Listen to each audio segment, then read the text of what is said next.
12 de outubro de 2014, 8 horas da manhã, Dia das Crianças de 2014,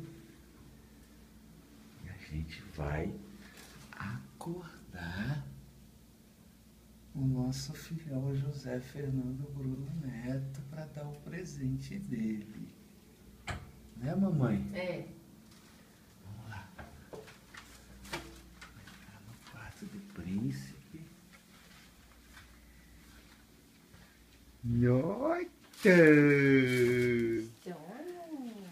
Parabéns pra você nessa data querida. Muitas felicidades, muitos anos de vida. Viva José Fernando Bruno Neto! Ó, presente, presente, presente. É, viva o presente!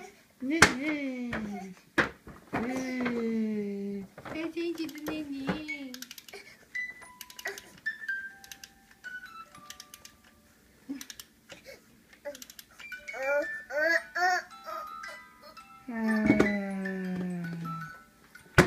Filma aqui, mamãe, que eu vou pegar ele no colo um pouquinho. Você tremer, tá? Vem, papai? Parabéns, amor. Parabéns, meu amor. Amor da vida da mamãe e do papai. É gorducho gostoso. Parabéns pra você.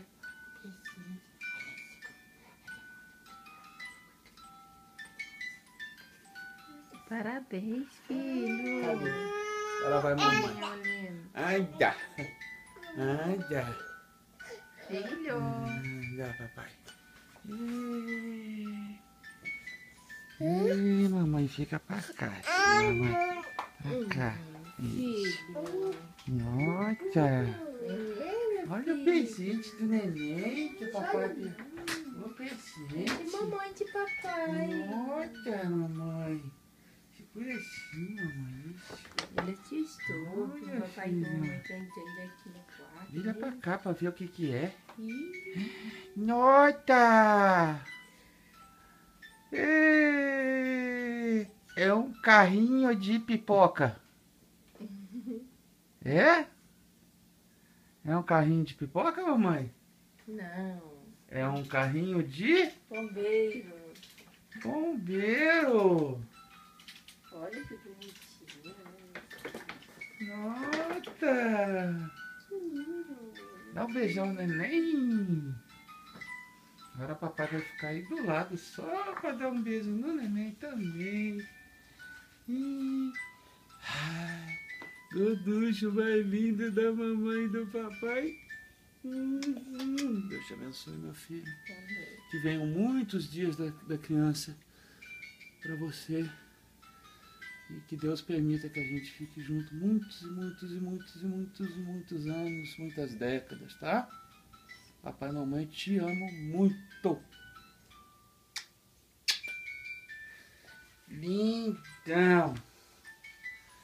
Lindão. Eu já acordei, papai. Eu já acordei, eu já acordei. Eu tô acordado. E agora eu quero aquele negócio que é o mamar. Então, ó, dá tchau, papai. Tchau. Tchau, beijo. Vamos, mamãe. Dá tchau, papai. Dá. Deus abençoe, gorducho. Vou fazer coquinha, vou fazer coquinha. Eu vou fazer coquinha no meu gorducho gostoso. Vou fazer coquinha. Beijo. Tchau, mamãe. Tchau.